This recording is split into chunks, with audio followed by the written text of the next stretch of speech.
Welcome to Healthcare Musings, a podcast dedicated to the discussion of critical care and healthcare in general. Here's your host, Dr. Hesham Hasabala. Hi everybody, Hesham Hasabala here.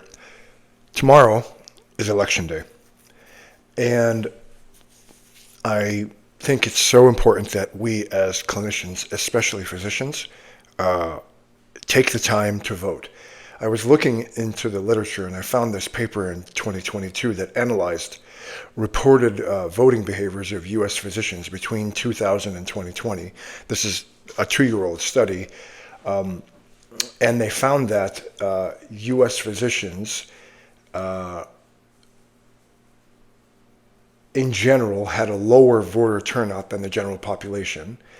But when you look at individual elections, the trend was changing. So they had similar voter turnout in 2018, and then a higher turnout in 2020, right? So they were 9% more likely to turn out in 2020, and they were just as likely to turn out in 2018. When they pooled all the turnout, it was lower than the general population, 57.4% versus 63.4%. And just with everything that's going on, I firmly believe that if you're not at the table voicing your opinion, making your voice be heard, then you're on the menu. You know, right now we have another CMS cut in payment to physicians that continues to make practicing medicine unsustainable financially.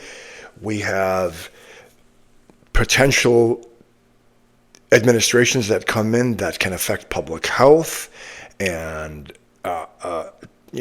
things that will affect not only us but our patients in a day-to-day basis. We have to be at the table. We have to let our voices be known. Now, in the paper, they said that there were the common barriers to voting that were cited by eligible physicians were not being registered to vote and being too busy or having a conflicting work schedule. Now, nowadays, this is really should no longer be an excuse.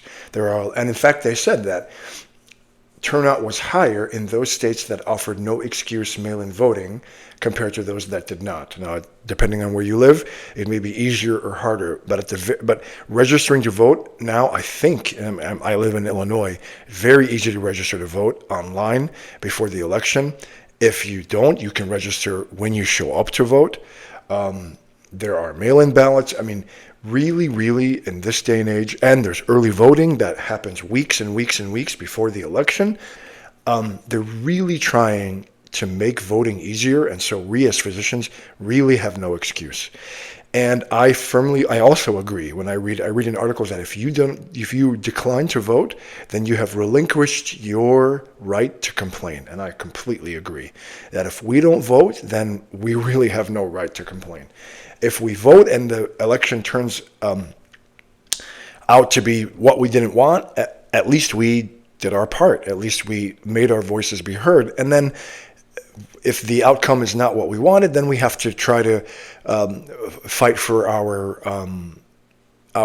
rights, not only ourselves as clinicians and physicians and APPs and nurses, but also our patients as well. We should advocate for our patients, and the politicians look and see, if we are a voting constituency, then they pay attention to us. If we're not a voting constituency, politicians don't pay attention to us. That's the way it is. That's the game.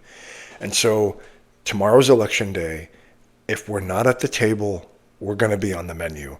And the easiest way and the way we can do our part is to show up and vote. And I urge myself, and I'm going to be doing it in the next several. I'm recording this on November 2nd, and I'm either going to vote early or I'm going to vote on election day, and do whatever we can to go and make our voices be heard, because like I said, if we're not at the table, we're on the menu. Anyway, thanks so much for your time and attention. Go guys, go out and vote.